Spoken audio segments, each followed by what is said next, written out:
The next team comes out, and while they're coming out, I just got to tell you, when Frank called me and said, hey, I think we need to use mannequin heads to really get the cuts that we want. We come here and try to use supermodels, and we don't want to let us cut their hair and all that. And I started to think about it, but the first thing I thought of was Woody.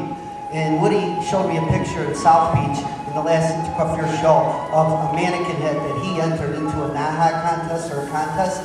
It was amazing, and then Frank said that he could get these amazing mannequins for us where they have eyelashes and obviously makeup and things like that. Never seen that until I met Woody, and Woody does do photo shoots with mannequins. He told me I want to work on it a week in my house. So he just graduates and makes it so beautiful and it becomes a human. My concern was getting sued by the models, to be honest with you. Yeah. That's why we're using mannequins, man. We've got some professional models, and when you say you're going to put together a hair cutting council, you never know what you're going to get at that. So I was afraid people were going to get chopped up. So we thought mannequins might be the better way to go, right? Yeah, and I think Lois, do you have insurance on that? You too, huh? Yeah. All right, the next person I want to introduce to give you 3 takeaways is Mario Giacochi, Hair Salon and Day Spas in Chicago, Illinois. John Joe-Weesey, the creative director and educational director for 375 hairdressers. So, John Joe-Weesey.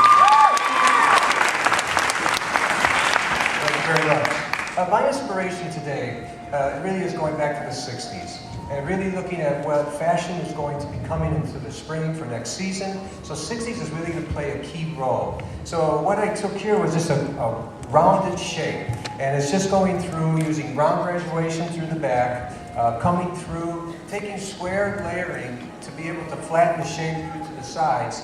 And then once I get through to the top, it's more of a disconnected panel through the top where I'm just working from short through the crown and long through the front to be able to just give you this long feel. So that was the inspiration behind it. A friend of mine came and gave me these really old magazines, and his dad happened to be a hairdresser that was in that era, and he had all these magazines, and it was so inspiring to see that, looking at the hair that was happening back then, and then going to the shows and seeing what the spring look was going to be and things like that really inspired me to really look at the 60s and the type of looks that were going on. And with my 3 takeaways, it's important that all the looks that you see up here, the looks that you've seen at the last 3 haircuts, it's all a combination of the classics. So it really plays an important part. With creative haircutting, it's important that I understand the basics. And if I really want to learn what I'm doing in haircutting, it's important that I become an educator. If I see something that I like, and I go and I try it and I do it, once I do it once, but when I go ahead and teach it and learn it twice, I really know the haircut. My last one would be that it's important to hang around passionate people. Just like all of us in this room today, we're here for a reason, and it's the passion that we have to constantly get educated and keep on growing in our profession. So thank you very much, and back to you, Frank. Thanks, John. Coincidentally, this was called Take 3 because we had 3 models, we had 3 lengths, and we were dealing with 3s on a constant basis. But the thing I didn't realize until you just said get back to basics, John, is really only 3 things you can do to any head of hair from a haircut standpoint, isn't it? It's either blunt, layers, or graduation. And there's only 3 ways to graduate hair, isn't there, right? It's either over direction, tension, or elevation. So there's 3 just kept popping up, and that's hence how we really got the name. But I worked for a guy years back who comes out of the 60s as well, where the haircuts were very technical, small shears, small sections, took about an hour and a half to do them. But you talk about basics, and really what good advanced haircuts are perfected basics. Because unless you have that foundation, it's hard to move forward. So thanks for the great shape, man. Looks absolutely Frank, can I fabulous. add just to his, believe it or not, the Industry magazine in 1960, when we looked at the price, 35 cents. How much was the haircut, though? $12. Right, exactly. With a blow dry, though. That's right. All right, next up from Indianapolis. She's done some phenomenal platform work through the years. Has done both barbering on the men's side and some really, really strong, solid haircuts on the female side. She's been on many major platforms, and she's really added a lot to this team. She's the owner and creative director of Salon 01 in Carmel, Indiana, actually, isn't it? And that's Mickey Steersman. Thank you, everyone. Frank, thank you and Anthony for putting this wonderful idea together. It's going to be awesome. Thank you. All right, my inspiration for my medium shape today was a combination of the economic climate that we're going through as well as the bold, dramatic fashions of accessories we're seeing. So what I did was take a great basic haircut that we're already doing on our guests and adding bold accents of detailing to give it a new, fresh look. So it gives them the feeling of confidence and a new sense of empowerment, gives them something new. So what I did was I took a classic shape. I start all my guests standing up and give a nice perimeter because it's at eye level, so it's a very consistent guide all throughout your haircut. That guideline is established by using their facial shape and their bone structure. Once that's established, then I did my disconnection, which was underneath. And the higher you disconnect the hair, meaning under the occipital, the more dramatic your result will be. So if you want it to be more commercial, you're going to do it much lower on the occipital, much more dramatic results higher on the occipital. And then the blending of this haircut was then done with just a basic square layer on top first. Then moving in the transitional area, you'll just do exterior layers, which will keep the bulk or the weight of your haircut at the bottom. And then you diffuse the two together using a point cutting technique where your scissors are directed towards the ceiling, and that will give a flawless diffusion to that. So my 3 takeaways for you are: begin your perimeter, get a nice classic shape first. Your diffusion or your disconnection must complement that perimeter. Secondly, diffuse the 2 shapes together by pointing the scissors towards the ceiling and vertically cut that by point cutting so you're not going to close your shear tips.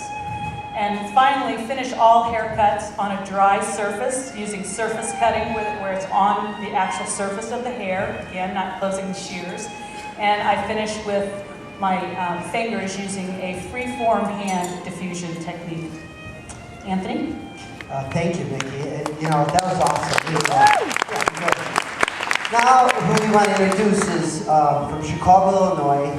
Not only my friend, and we talk quite often, and he came to me and I sponsored him for the coiffure. He's a very talented hairdresser. He's the Senior Creative Director for Salon Buzz. Good afternoon, everyone. My name is Andreas. I'm the owner of Salon Buzz with 2 locations in Chicago, and today I'm going to share with you some of my techniques in long hair cutting. Being that I have trained over 50%, personally over 50% of my staff, and actively behind the chair for 25 years, I have discovered that it's very difficult in long hairdressing is to create a very precise perimeter around the face. So my easiest way of doing this is that I take a section and I establish the length in the front where I want the hair to lay. Once I have discovered that section, at the part, I'll take about 2 inches, an inch to 2 inches, and that all depends on the density of the hair, how thick your section is going to be, just around the face. Then from the part, with a diagonal parting, I'll give it a 45 angle degree, and I will move the hair over to the opposite side. Make sure you stay above the horizontal line. Match the finger angle to the angle of your part, and cut to the section that you established to begin with. Now you can go ahead and continuously moving yourself down to the head and move it over, laying it over the head, but still maintaining above the horizontal line, and cut to that section. When you move this over, you will discover that you will have a beautiful upside down hook-like shape. Very precise, very clean line. And that's where your haircut begins. Make sure that you match the other side the other way, and that's where your haircut begins. Now, the inspiration is the young stars and the supermodels that all of our hair customers that want long hair come with. So I wanted to show you how those haircuts really work. Typically, a long haircut, we will see that we take it and we cut it off the back. This haircut is cut from the front. So don't be afraid to layer long hair from the front. So here you go. You continue to the back of the head, all the way to the center, and you move the hair to that guide. If you want to have more layers, you elevate it. If you want to have less layers, you drop your elevation. That'll create a beautiful layering, but still maintaining weight and structure into the haircut. Now the third takeaway is, usually long hair tends to grow out really quickly and it gets heavy. So this is where the disconnection comes. From the parietal ridge on each side and all the way to the back of the crown, you will move sections moving forward to that first guide. And as you move your section, you slightly elevate, nothing past the 45 angle degree. Once you drop that hair, it'll veil over the top and it creates a beautiful separation, a nice movement, but then again, it allows for longevity on the long hair. Thank you very much. That was great, man. Really nice. Are we going to bring up the PowerPoint? Or? That PowerPoint's like finished. Okay. All right. Thank you very much. You can take your mannequins. Okay. So here I am to give you 3 experiences. In our world, what we like to do is obviously to be a top performer in this business, you have to be in a state of awareness. And the state of awareness is doing hair. So what I'm going to talk about is my 3 takeaways, and the first one is convenience. And convenience